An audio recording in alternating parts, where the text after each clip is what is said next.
وسط الميدان، بينما انتوي من جهة اليسار يحاول المرور وحوار مع حيدر أحمد. العرضية الرأسية، جول!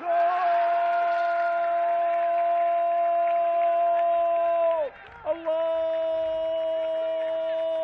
هدف رائع جميل من وليد كريم. إذا وليد كريم يطلق شباك زاخو أول للنفط. الكتيبة النفطية تحقق المراد وتحقق المبتغى بعد سيطرة واضحة بمرور 16 دقيقة. سيطر فريق النفط على أرجاء مربعات الملعب، وهذه السيطرة تثمر عن هدف جميل. مناولة رائعة من انتوي، لم يكذب الخبر برأسية رائعة من وليد كريم. وهنا باسم قاسم يتنفس الصعداء. لاحظ هذه الرأسية قوية قوية قوية على يمين الحارس محمد صالح. نعم هذا التهديف.